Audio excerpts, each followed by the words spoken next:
Okay, Jack.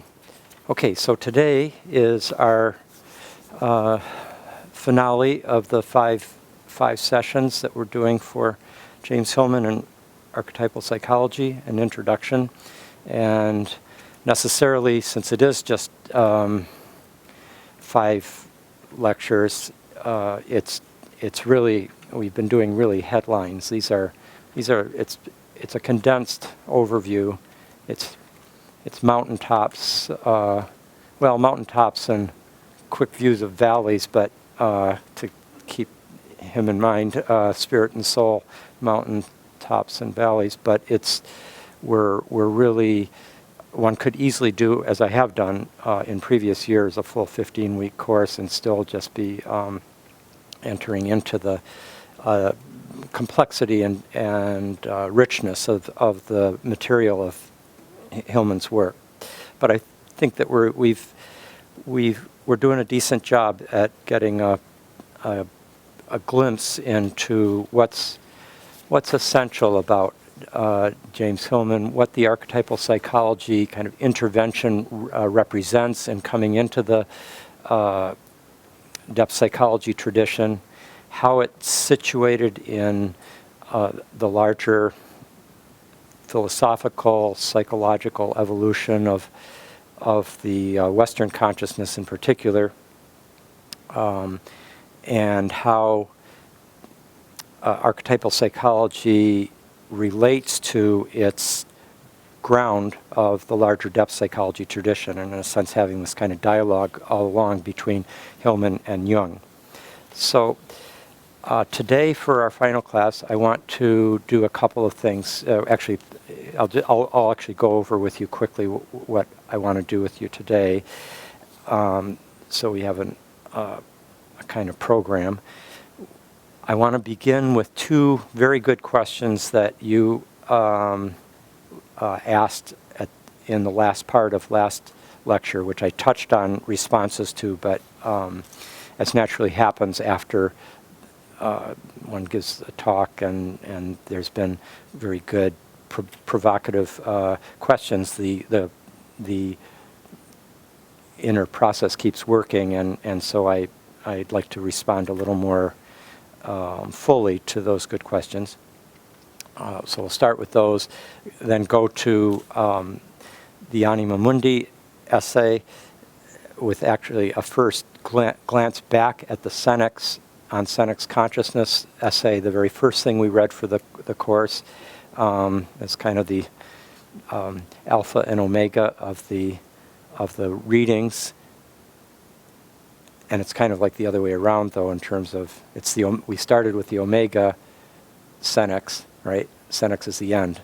So we started with the end, and we're ending with the Anima Mundi, which is the beginning, and so we'll look at that, and I'll give some background that Hillman has shared on the emergence of the whole psychological move that's behind the Anima Mundi essay, because it was a long time coming, and it represents something profound in his own thinking as well as in the thinking of the tradition.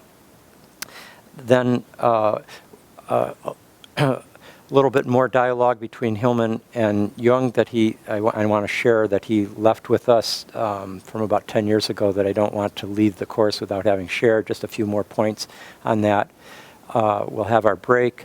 We'll do Hillman's birth chart, a kind of archetypal. It's such a splendid template of his own archetypal dynamics. And then we'll whatever time we've got left, I'd want to both encourage your contributions, your thoughts on what we've explored, what you've got grasped, glimpsed, appreciated, argued with, etc. in Hillman's work, and then we'll end with a little tribute to James and his knight errancy. So, one of the 2 questions that you brought up last week that I thought were really superb questions. As we contemplate this kind of move from the postmodern in its deconstructive descent that has been such a huge part of the last century in particular, post-Nietzschean deconstruction, post-structuralism, paradigm thinking, the feminist, green, multicultural revolution. So many factors have played into it. The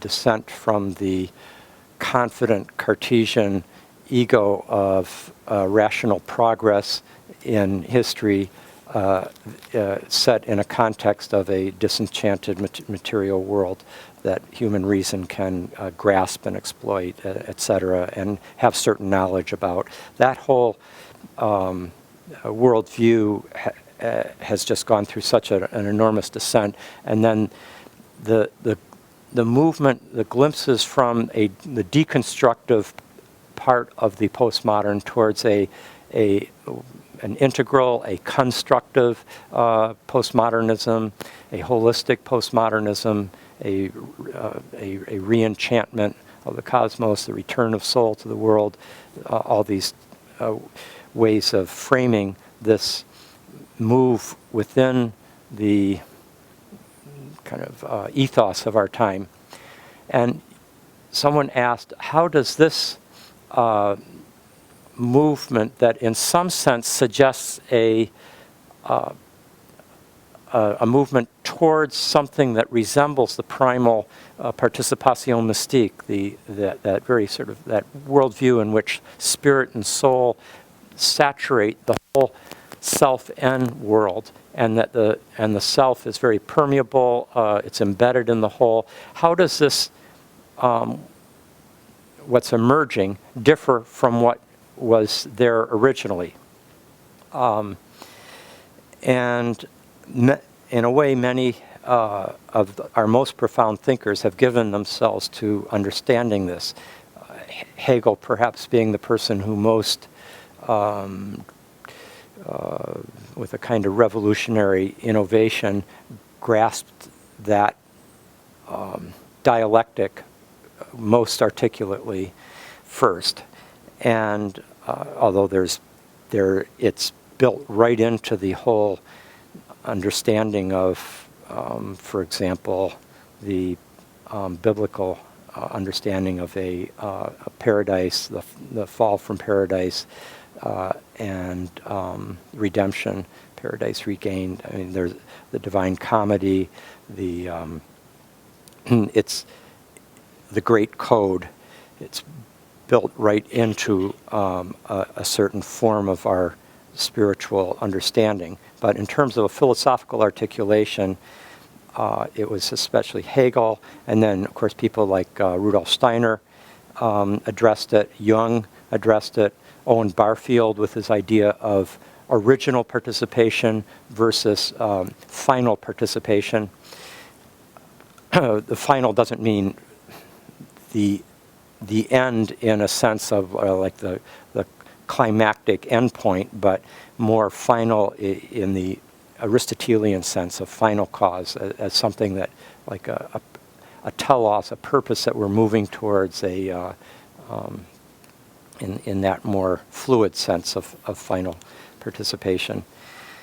So I wanted to just give you just in headlines, because this course isn't primarily about this, but it was such an important question, and it does frame what we're doing here. I felt I at least want to give some headlines as to what is specifically different about what is emerging compared with what our best evidence is for what was there in the kind of tribal, primordial traditions and sensibility. First of all, I think one way of understanding this in terms of Hillman's bringing in of the term anima mundi, which you have read this past week, is to think about that while we move back to this engagement with the anima mundi, with an ensouled cosmos, where the soul is no longer seen as just inside the human being, or if we think of soul as being that capacity to recognize meaning, to experience interiority and depths of significance in life, the aesthetic, the moral, the psychological, and all these qualities, to see that these are not just the property of human consciousness, but instead human consciousness is a specific inflection of, form of a larger ensouled world, an anima mundi. I think what we could say is that our time is aspiring towards, and is perhaps doing a great deal of work on behalf of, not just recovering the anima mundi or rediscovering the anima mundi, but rather, more than that, forging a new relationship to the anima mundi. So it's both a recovery, rediscovery, and it's a new kind of relationship. And even the term relationship brings in the idea that there's been a differentiation, because you can't have a relationship unless there's been some kind of differentiation. And there's always some degree of differentiation in the human species, but there's no question that a kind of differentiation has taken place in the course of this enormous evolutionary process that's unprecedented. A differentiation of a self, of an individual self, self-responsible, self-reflective, and this differentiation then is part of the picture that comes even as it's going through its transformation. It is also, in some sense, an essential element in what's emerging. Nothing is lost. So I would say, in one sense, one of the things that's different about this relationship to the anima mundi is there is perhaps a more profound element of choice, of, for example, the emergence of, with the ego, a superego in Freudian terms, of a conscience that is highly, has a profound sense of moral responsibility, an increased sense of shadow, and the potential for self-transcendence, a more differentiated contemplation of moral values, of good and evil, and even the possibility of making having a different relationship to the world than the I-it relationship of the modern mind. Like this world of subject and object, of the modern Cartesian subject over and against, in some sense, an objective material world that lacks soul or interiority or spiritual qualities. That sharp subject-object dichotomy can be summed up in Martin Buber's terms as an I-it relationship. While what seems to be emerging is a kind of I-thou relationship, where there is a choice between having an I-it or an I-thou relationship to the whole. The primal sensibility, in a sense, that choice wasn't there. They lived it. They were in it. It was a we. It was not, in a sense, the I-thou was almost overshadowed by the profound sense of we. The human was in such a embedded kinship with all forms of life, animals, the place that they lived in, the individual within the tribe. It was a very we consciousness, but it was completely sort of personified It was completely ensouled. And there is a degree of, like, in a sense, our time, it's day after day. I mean, it's right in the presidential rhetoric of the campaign, with Santorum saying about that Obama's theology is essentially a flawed theology, because the world has to be seen not as something that that man is supposed to serve the world or the earth, but the earth is supposed to serve man. That posture is an I-it relationship to the world that permits all sorts of decisions by corporations, by our civilization, as to how it relates to the larger whole of the Earth community in which we're embedded. So these are not just kind of vaguely interesting theoretical issues. They are profoundly shaping our day-to-day decisions and discourse and planetary future. And so we have a choice, a decision, a moral moment of decision between an I-it and an I-thou relationship to the whole that is, in some sense, wasn't even on the radar screen in an earlier epoch. I think related to this is Rudolf Steiner's phrase, where he talks about if he were to summarize the overall evolutionary meaning of the evolution, the overall significance or meaning or fruit of the evolution of consciousness, he would say freedom and love. It's like freedom and love. And in a sense, the freedom is something that has been painstakingly forged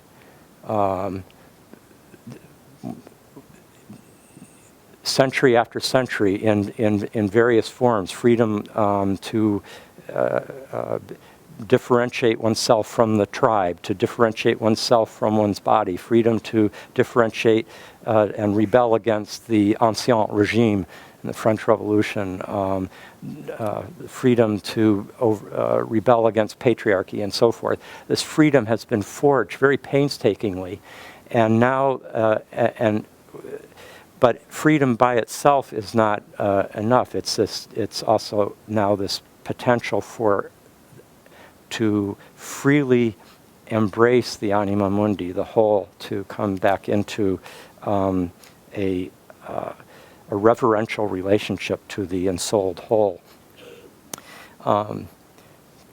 Very quickly, I think the degree to which we are now moving into more of a multiplicity of perspective, always holding the reality of a multiplicity of perspectives, and that reality itself is so multidimensional.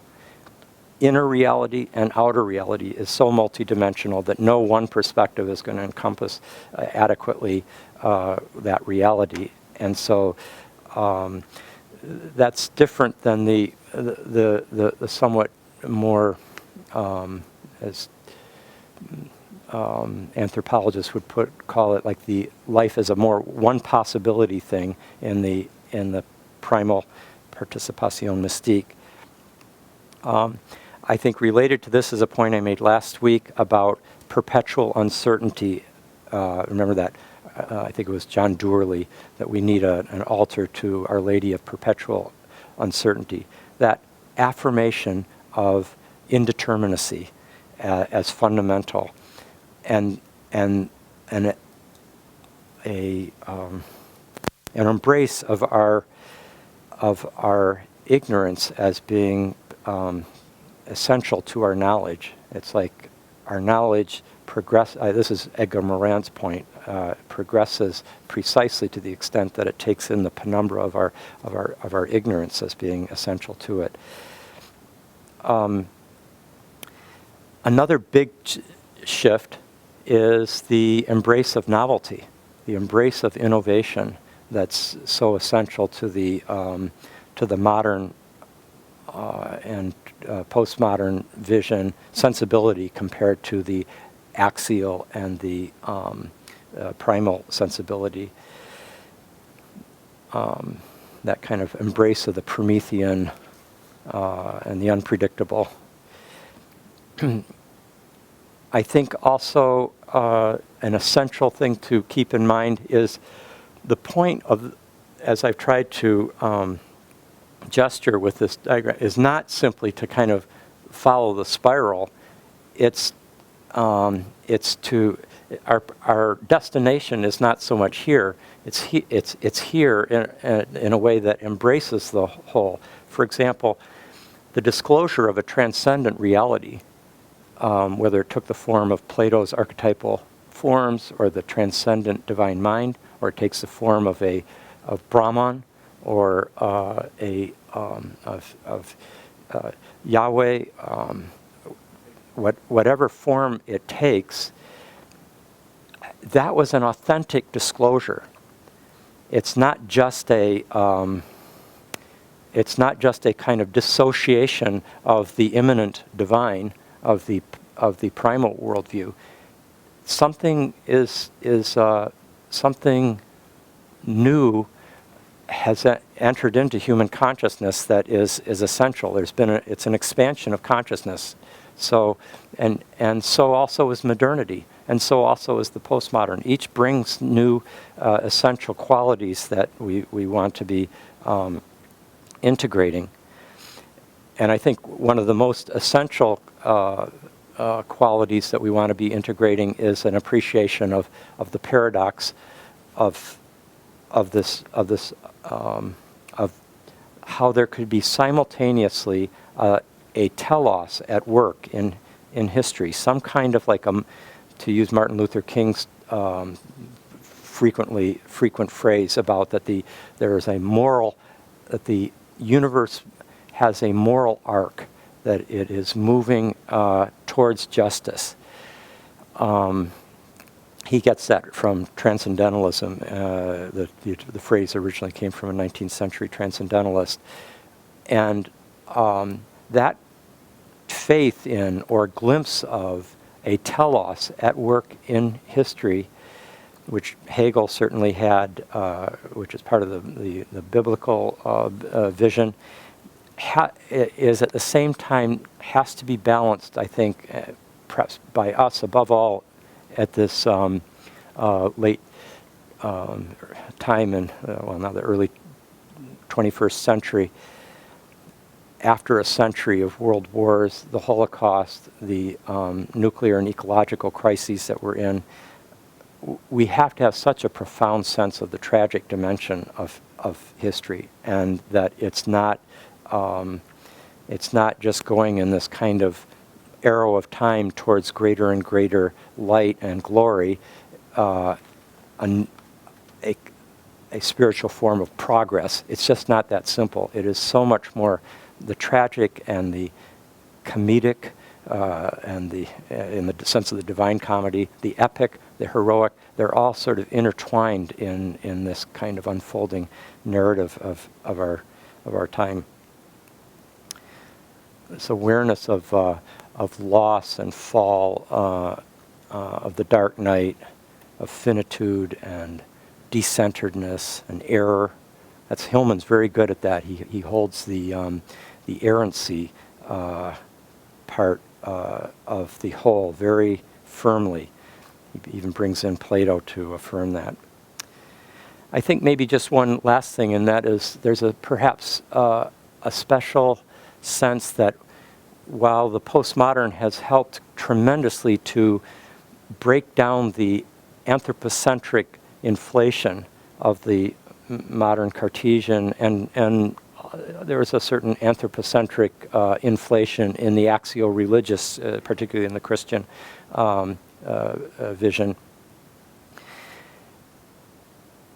At the same time, while that has been radically decentered, dethroned, deflated, there has been a very important, I think,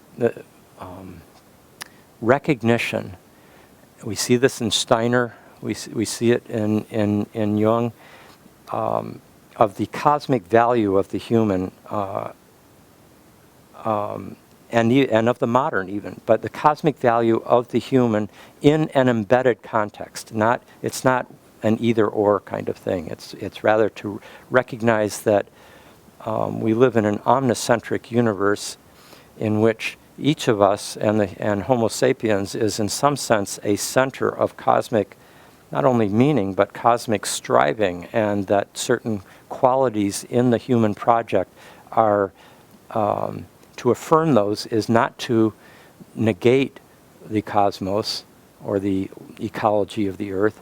To affirm those is to recognize that the whole, the earth, the cosmos, is in some sense coming to a kind of individuation within the human that has its own special nobility as well as fallibility. All right. Now the other question that someone brought up had to do with Hillman's potential response to, my describing him within this kind of spiral mandala context, and would he embraced how I placed him, so to speak? And I think he'd agree with every specific characterization that I gave of his thought. I mean, it's all these things that are so central to his, his negation of modern reason's pretensions, his negation of anthropocentric humanism, his negation of the dualistic religious traditions, particularly Christianity, but also Judaism. There's so many ways in both his negations and his affirmations, which I'll bring up a little bit in a second with the Anima Mundi move. He would recognize that all those are accurate characterizations. But his tendency is not to think in terms of dynamic unfolding processes that have an underlying telos or logic. That's just not his thing. This spiral mandala posits in some sense that the postmodern, oh, by the way, the reason I've got, the question mark, of course, represents the indeterminacy, right? The uncertainty, the sense that we don't, compared with that sense of real tremendous certainty that the axial religious disclosures gave, where they're ready to die in the conviction of their God, and the tremendous certainty that comes with the modern Cartesian sense of scientific objective knowledge. We know this. That you hear that phrase very often from a scientist. Those certainties are dissolved in this. There's this kind of uncertain indeterminacy. I've put these little suggestive indications of the soul in the world, like through, say, synchronicities. I remember a friend of mine, Jeffrey Kripal, who's a prominent professor of religious studies and author, said, I don't believe in anything anymore, but I do believe in synchronicities. And he's got the typical academic skepticism about established religious traditions and so forth, even though he studies them closely, or perhaps because he studies them closely. But he has a very postmodern kind of skepticism about meta-narratives, about religious dogmas and so forth. But synchronicities compel him. There's something going on there, and I think that recognition of meanings that spontaneously seem to emerge in our lives in ways that where the inner and the outer are paralleled by with a seeming coincidental force that is too much for a merely random universe to fully explain, is part of the postmodern kind of teasing enchantment, uncertainty that is our condition. Then I also have these arrows going in both directions. Why?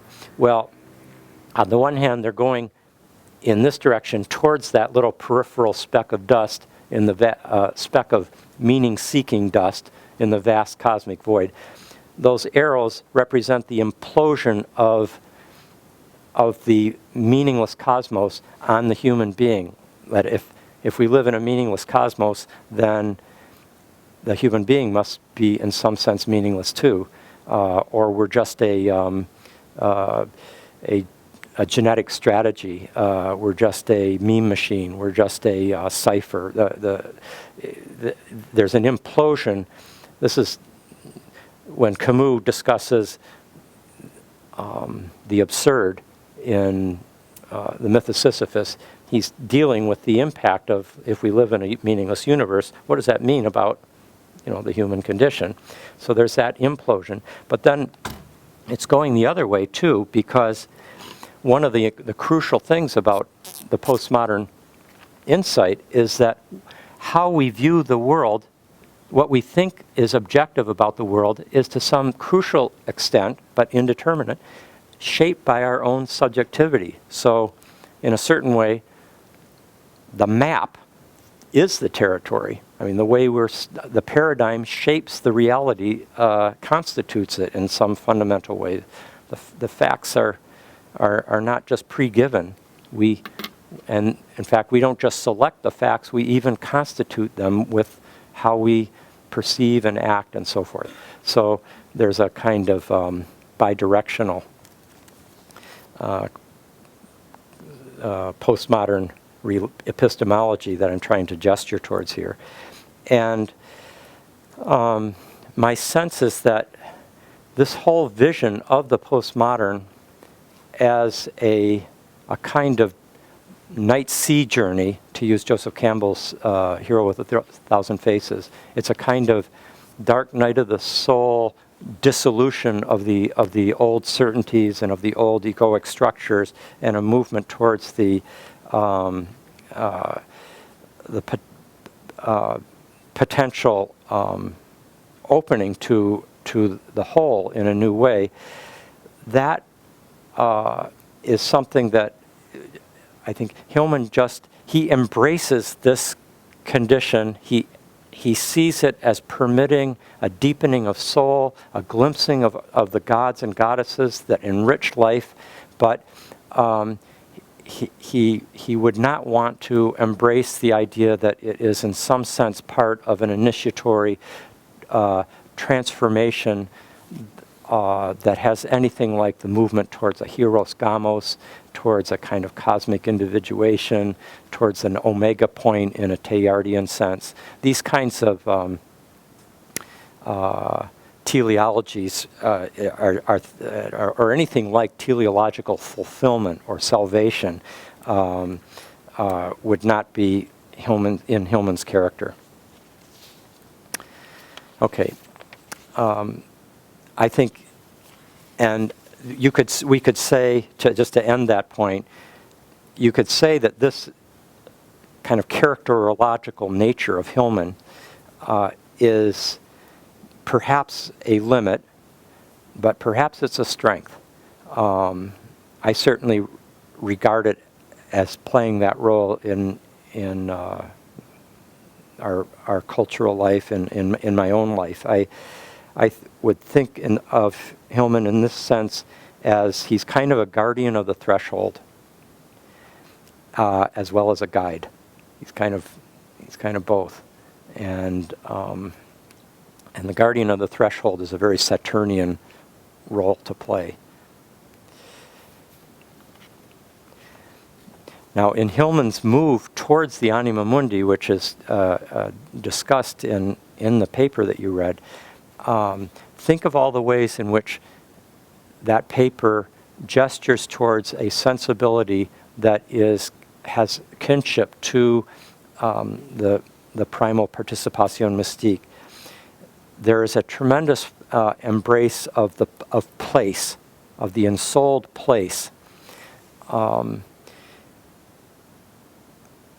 to kinship with all of ensouled life, with all of life being ensouled. There's an embrace of immanent multiplicity, immanent, I-M-M-A-N-E-N-T, like immanence of, like meaning it resides in this world, in our direct experience, versus a transcendent unity. It's a this worldly, immanent multiplicity of the divine nature, and that is very Hillmanian as well. Also, there's much less focus on a sharp distinction between good and evil for Hillman. He's not big on the good-evil polarity. He sees that as not as psychologically interesting to him. That's more something that's representative of spirit for him and the Hebraic tradition. The relativizing of ego, the permeability of the self as internalized community, all those are very much in that direction as well. The affirmation of imagination over reason. Imagination over reason is also characteristic of the primal as well as Hillman's Anima Mundi move. So those are a few ways in which I think we can see Hillman's Anima Mundi paper in particular reflecting a move out of postmodern, the cynical part of the postmodern, where everything is always being seen through, but and always being deconstructed, but with nothing left. Hillman's making a move beyond that. Now, as we move into the discussion of Anima Mundi, just before we do, I wanted to say a couple words about the Senex paper which we read first. The Senex paper, which he writes about 1969, 1970. It's published in 70 in the Spring Journal. So this is right at the birth moment of archetypal psychology. And I see that paper as doing two big things. One is he's differentiating himself out of the Jungian orthodox tradition with, in a sense, he's recognizing how much Jungian orthodoxy, as carried by the first generation of Jungians, has become a kind of senex figure for him. And he's the young buck at that point. He's the brilliant young psychologist, scholar in Zurich, who just everybody can kind of see that he's got his own creative luminosity that is shining so brilliantly. And there's plenty of conflict, which he doesn't shy away from. And I think this paper simultaneously is naming an archetype that he is also associating with what he's breaking away from. And the senex of psychology, he's connecting to the senex of theology and Yahweh and the white-bearded God that oversees our civilization. And as he's doing this, he's simultaneously displaying a kind of creative brilliance. I mean, I think that was the first paper I read of his, and I in the 1970s, I was just dazzled by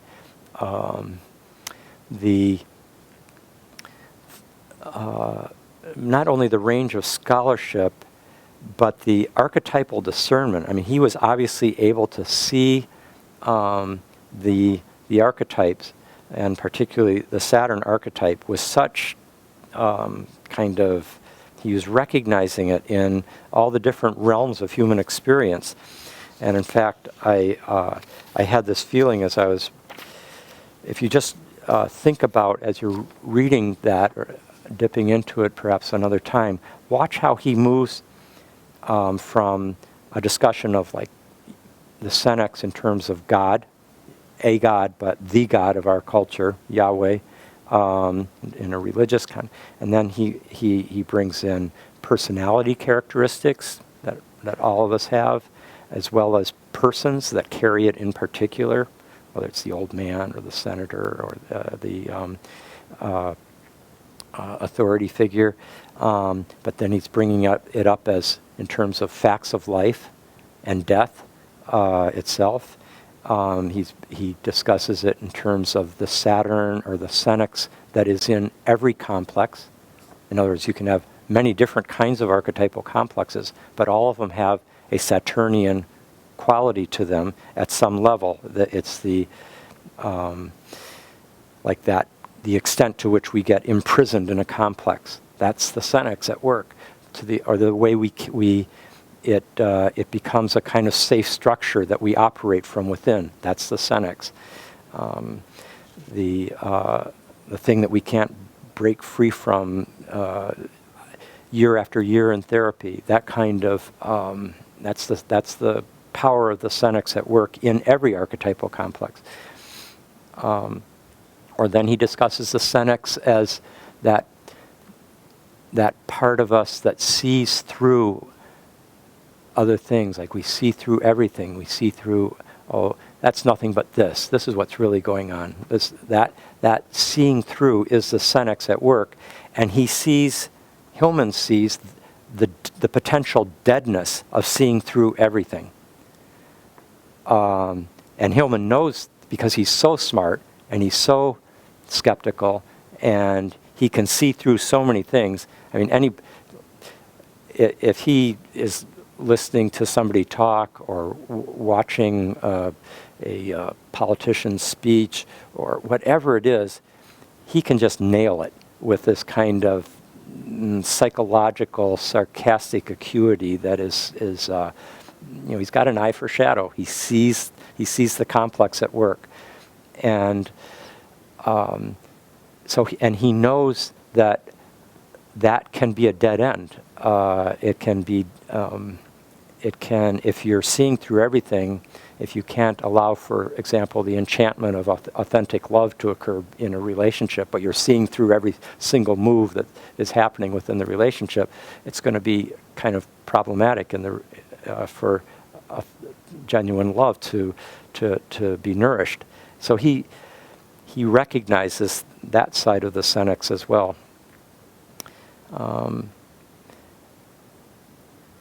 So I want to, before we move on to Anima Mundi, I want to, Eva, do you have that poem by Keats? The week that we read the on senex consciousness, Eva brought to my attention this splendid poem by John Keats that really fits the topic. Would you like to read it?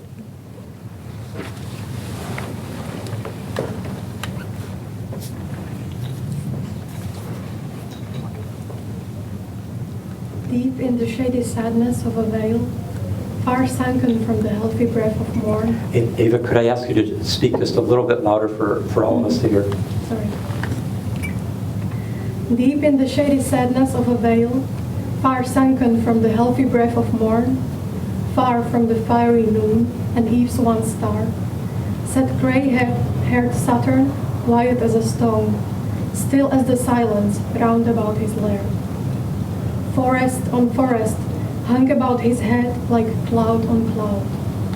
No stir of air was there, not so much life as on a summer's day drops not one light seed from the feathered grass, but where the dead leaf fell, there did it rest. A stream went voiceless by, still deadened more by reason of his fallen divinity, spreading a shade. The naiad mid her reeds pressed her cold finger closer to her lips. Thanks, Eva. Eva, could I just a great poem deserves a second reading. When Robert Bly used to read poems, he'd finish the poem and then he'd go, "I'll read it again." And we are always very grateful because a poem is so, dense with significance that it's impossible to get on the first hearing. So I'll just do a second reading. Deep in the shady sadness of a valley, far sunken from the healthy breath of morn, far from the fiery noon and eve's one star, sat gray-haired Saturn, quiet as a stone. Still as the silence round about his lair, forest on forest hung about his head like cloud on cloud. No stir of air was there. Not so much life as on a summer's day robs not one light seed from the feathered grass, but where the dead leaf fell, there did it rest. A stream went voiceless by, still deadened more by reason of his fallen divinity. Spreading a shade, the naiad, mid her reeds, pressed her cold finger to her lips. All those terms and themes are so. This is the Saturn archetype, the senex, the shady sadness, far sunken, far from the fiery noon, gray-haired Saturn, quiet, silence, still, hung about his head, cloud on cloud. The dead leaf fell. The stream went voiceless by, deadened by reason of his fallen divinity, spreading a shade, pressing her cold finger closer to her lips. It's all Saturn. He's really captured the archetypal feeling of the Saturnian universe. Okay, anything so far on what we've discussed before we go into Hillman's own kind of autobiographical background of the Anima Mundi paper? Please, Henry. Did Hillman ever mention about his holding title, the Aaron, and did he ever recognize the ontology of criminality, of the opposite, the negative, immorality, the things that we onwards mostly rejected? I know in the source code he talked very badly about Hitler and the Nazis. Did they ever consider that something of a necessary, of the part of the wholeness, of the opposite, of the Anima Mundi, part of the destruction, legitimate standing in the scheme of everything? I think his tendency was to not go towards what is technically called a theodicy, the justifying of God's ways to man, to use the old phrase. That wasn't his tendency to do that. If I'm understanding your question correctly, and correct me if I'm wrong, what I am fascinated by in Hillman is how, while on the one hand, a lot of places in revisiting psychology and elsewhere, he kind of veers away from or puts down the moral attitude, the moralistic attitude, the focus on the moral is almost for him a soul impoverishment, because the soul is much messier than these sharp good and evil distinctions that spirit wants. And I think he's also rebelling against any kind of morality that would have negatively judged him in his imperfections, personally. Not that he didn't think he was imperfect. He recognized his imperfection, his fallibility in many ways, but he didn't want to be placed into somebody's table of values, which he often would regard as being, simplistic and hypocritical. That being said, I see Hillman as being a profound moralist. and he has many. In a way, the whole everything that we read has a kind of implicit valuing of one way of being over another way of being, or if one is richer, one's deeper, one's more psychologically honest, one is, while another one is less authentic, it's more simplistic, it's more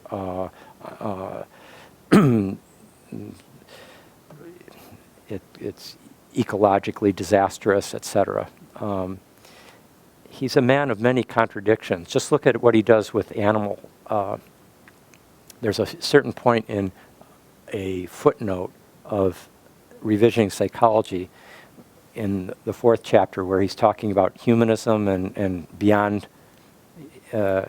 humanism.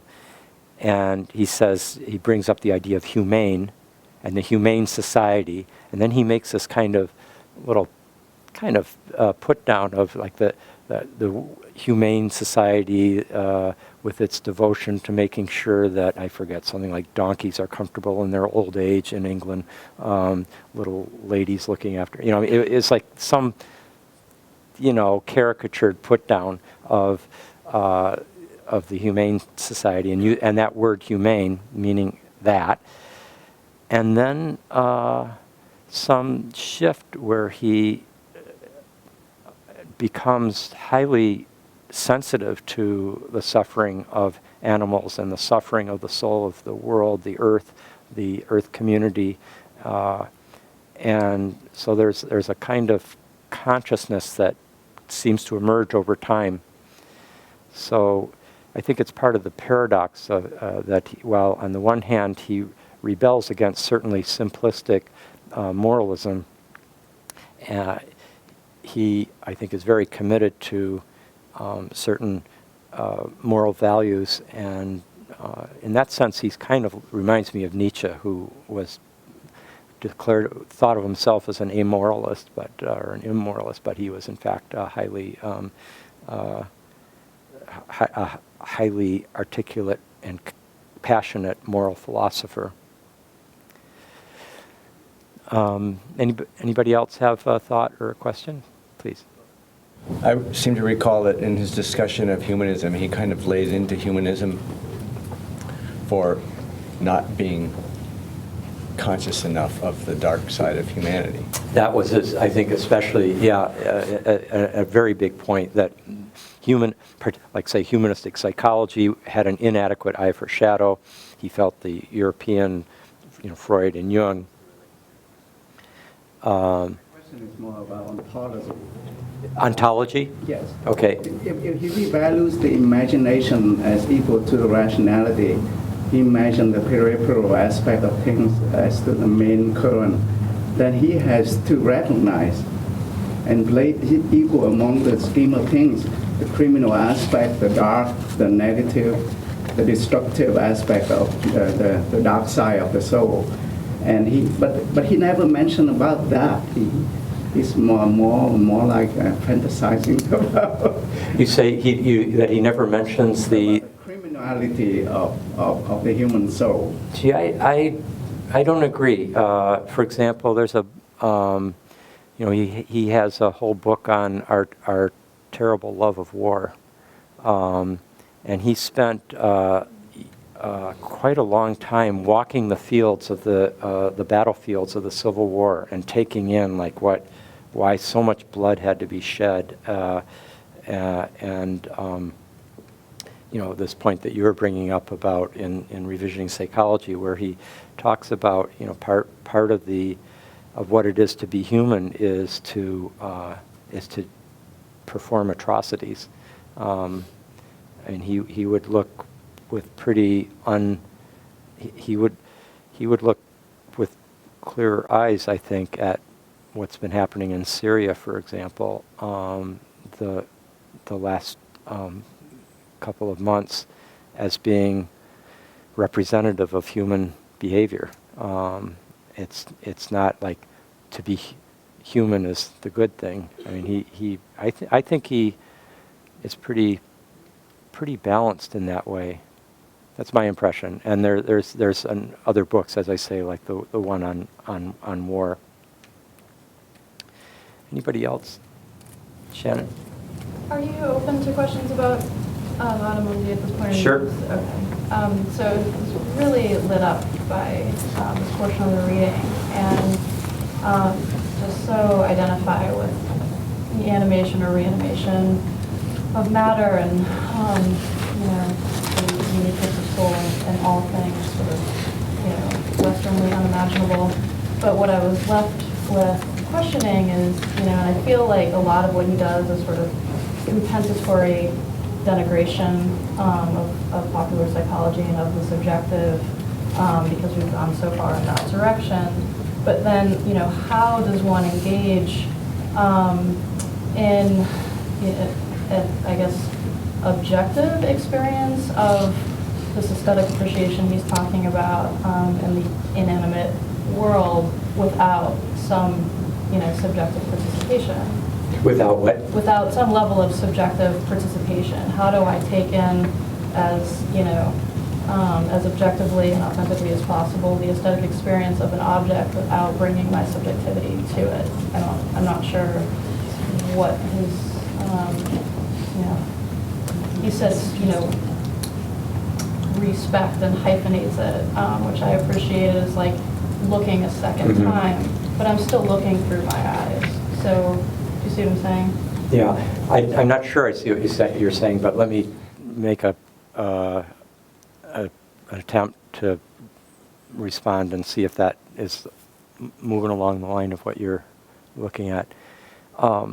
Hillman's not a rigorous or systematic epistemologist, and he is making a very strong compensatory move there against the subjectivism of. I mean, he wants to say that the soul qualities that we see in the world around us should not simply be seen as projections of our own subjectivity. That is a bias that disenfranchises the world of its of what might or what is. But as to what part of the ensouled perception can be seen as being contributed by the subject and what's being contributed by the object is a question that I think he's almost not even interested in, because he doesn't think in those terms, and he sees it, I would guess, as kind of an irresolvable complex that even trying to figure out what's coming from the subject and what's coming from the object is that's a monotheistic problem. That's my guess, is that what he might say.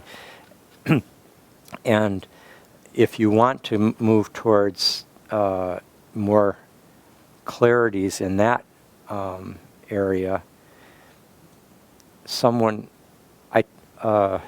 Rudolf Steiner, in the later sections of a book called The Riddles of Philosophy, addresses this, the two. There's something about the human perception of the world that brings in, it brings in,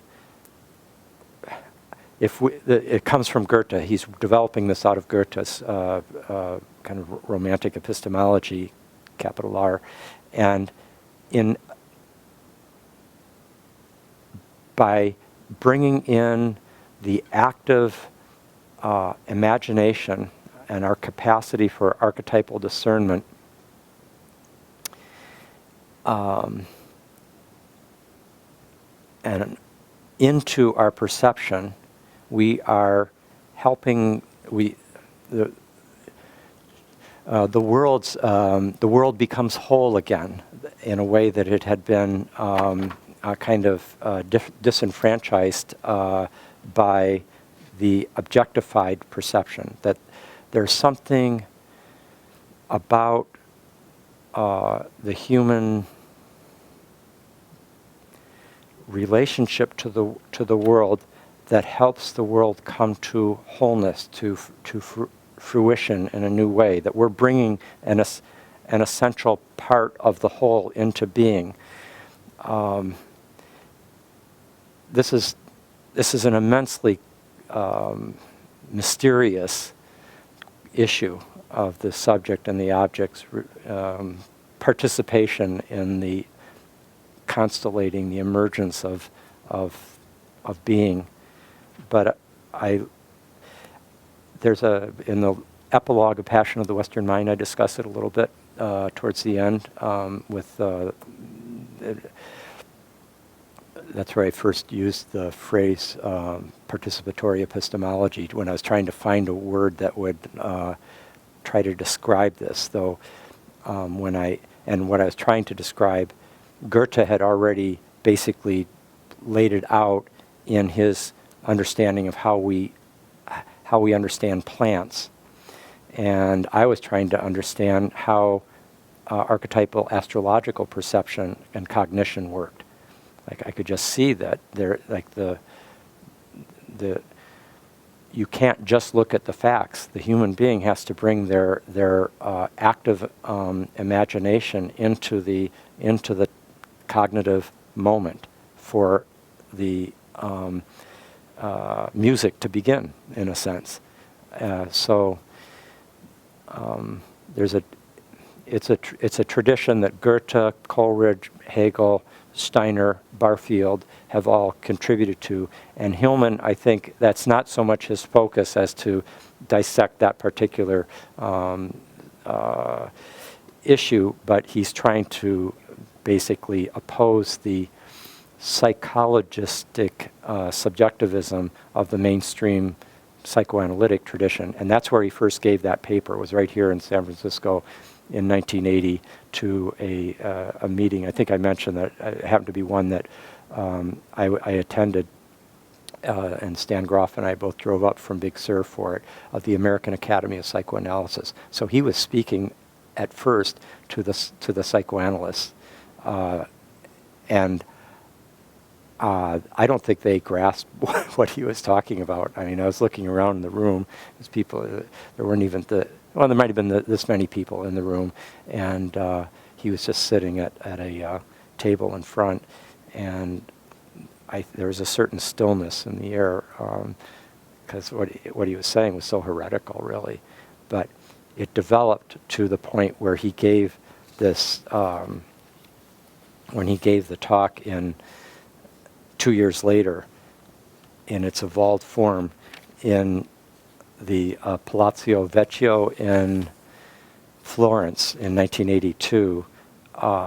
That's where the final form of it took place. And I think I mentioned that he shared with us that he practiced the talk in Italian for, it was a 1.5 hour Italian, performance of Italian, and he wanted to get it right. And he said there were it was this hall with tapestries. There were trumpeters, and he said, and this is him speaking. It's a kind of Hillman was not one to puff himself up. I mean, he had plenty of wily ego, but he was too shrewd to engage in sort of self-promotion in any kind of primitive way, psychologically primitive way.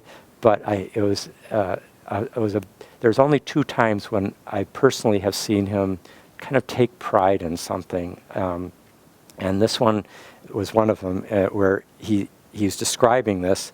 I mean, he was given the keys to the city by, or some kind of the keys, or like some great certificate by the mayor of Florence, and he says it was a fantastic. These are his words. It was a fantastic Renaissance event. The announcement of the return of the soul to the world. It was extraordinary, and he had a big smile on his face. That's one of the few times that I see, because he normally would discuss things with a kind of humorous deflation of any inflation. But that was one moment where he took pride. And the other moment was when he wrote to me, we were having a lot of contact back then because it was right when Prometheus the Awakener was, I'd finished it and we were deciding what to do with it. And it was like 1982, 83, right in there. And he was getting ready for a conference at Claremont on Whitehead, Jung, and Hillman. It was on the divine and self in Whitehead, Jung, and Hillman, and which became the book Archetypal Process that David Ray Griffin edited and that Catherine Keller and many other scholars contributed to. And Hillman, you could see that Hillman, I could tell by, I mean, it was just, there was a pride that he was being recognized. He would have been at this point in his mid-50s, and that he was being recognized in this way. Okay, let me just give a little bit of background, then we'll take our break. These are things that he shared he gave a guest lecture in one of my courses at Pacifica about 5 years ago. And he was describing that his own psychology was a series of steps beyond the personal. And he said it was at Eranos. Remember how I said he kind of saved his best papers for Eranos. He'd be working on it all year, and then in the summer he would share it with everybody there. And it was in the late 70s where he got the idea of a depth psychology of extroversion, not just introversion. Like Jungian psychology is an introverted psychology. The focus is on, in a sense, the focus is a great compensation for the extroversion of modernity. So there's a necessary move to the internal, the introverted, that Jung is making, and that Hillman himself was part of. And he said, when I came in February of 1953, I came to Zurich. He said, I was going through an inner transformation. And he said, in the 1960s, a revolution was happening everywhere, but in my life, it was happening all inside me. Even in the 1950s, that revolution was happening. And there was a kind of prejudice in the analytical world that extroversion was somehow shallow, and that extroverts were shallow. And he, I think, more or less, that was, since he was very introverted, that was where his focus was, where his libido was, etc. It wasn't until the late 70s that he started to shift. He already had used the term psychic ecology in his work with animal dreams while he was in Zurich. And then he talked about, the term archetypal psychology came in 1970. I told you about that paper, Why Archetypal Psychology, because archetypal psychology comes through politics, art, culture, everywhere, not just in therapy. He wanted to break the grip of the priesthood. See how this is another postmodern move. He wants to break the grip of the priesthood, whether it's the priests of the archaic and axial religions, or the priests of the modern scientific, or the priests of the medical profession, the psychiatric profession.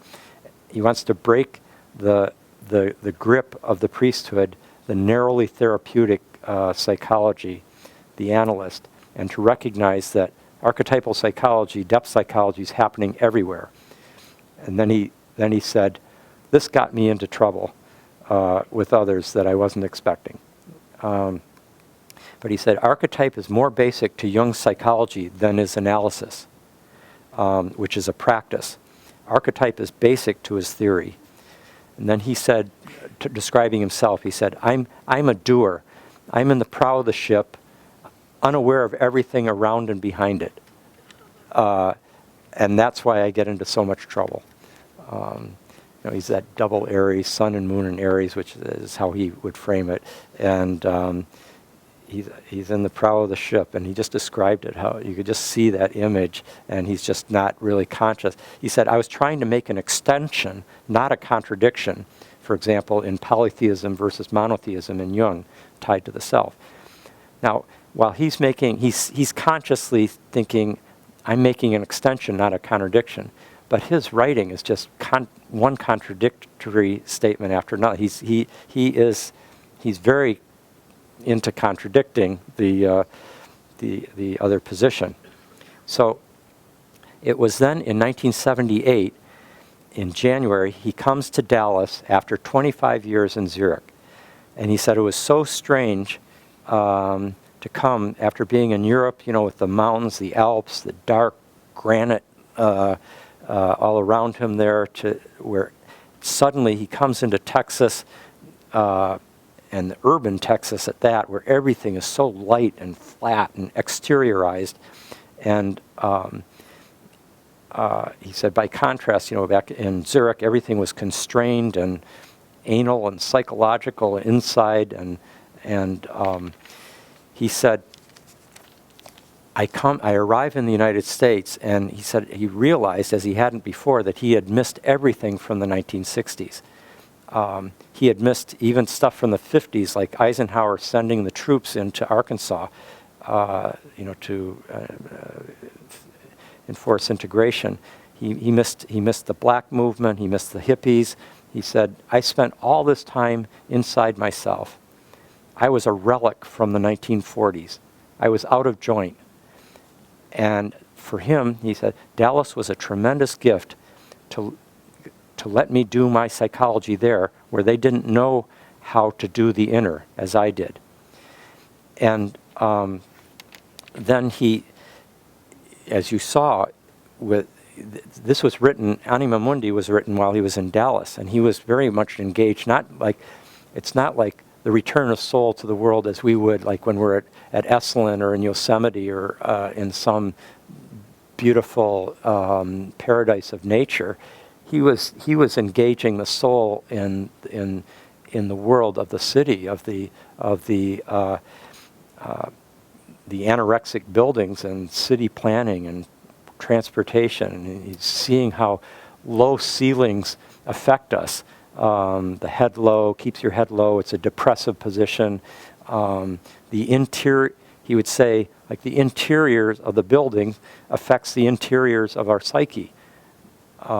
And so this was the background from a more introverted psychology into an extroverted one, and a move into recognizing that the pathologies that he, in his practice, was seeing in people's individual inner life couldn't be compartmentalized into just, it's their problem, when they walk out into a world that is fundamentally pathological. And he's just realizing that he was doing a disservice to even the practice of psychotherapy if he essentially localized the pathology in the subject, in the inner world of the patient, rather than recognizing that it was systemic and the soul of the world was suffering. So very characteristic of Hillman that he rediscovered the soul of the world through its suffering in the city of modern urban life. Well, I'll just end before we do the break now with these last lines from the same talk. He said, I came, he started from 1982 to 1994. You might not, some of you will know this, but for about 12 years, he was deeply engaged with the men's movement. And he and Robert Bly and Michael Mead went all around the country doing these retreats with men out in the woods, drums and talks and poetry and so forth. And he said, that was my one way back to the sociological situation in the United States. He said, on the one hand, it allowed me to become American again. I was so out of touch with America, and that he really engaged with what it was to be American again that way. And secondly, he found American men were lost in an unspirited life. He said they would rather build a new back deck than read a book. This is such a Hillman way of putting things. He just, they'd rather build a back deck than read a book. I mean, it captures perfectly a certain mentality. God, I would so much rather read a book than build a back deck. But so he's, as he put it, he said, my motive, therefore, was both submission and leading. He was both leading these groups, but he's also submitting to them and learning from this encounter. And he did also these big meetings with African Americans and white men. As he put it, fantastically intense encounters with Bly and Meade and 3 black leaders. He said it was just wonderful. And then he describes, there's one last apologia. He says, I don't have foresight, otherwise I wouldn't be in all the trouble I'm in. And then one other thing he said is, I like to make things. I like to make things, books, ideas, new ideas. Homo faber, that's, man the maker. He said, I am unfortunately Homo faber. It's not really heroic in terms of bringing light or killing enemies. I have to say, yes, I see what he's trying to see himself as, but he is so obviously, sentence after sentence in his work, heroic. Both bringing light and killing enemies. I mean, he is so into killing enemies, and he's so into bringing the light of psyche to the darkly disensouled world that it's a paradox of self-perception, I think. Quick question, then we'll... Meet him halfway and say he's an anti-hero. He saves the day by trying not to. Yeah, I think he's comfortable with being an anti-hero. Okay, let's take a 15-minute break, and when we come back, we'll do his chart and other things.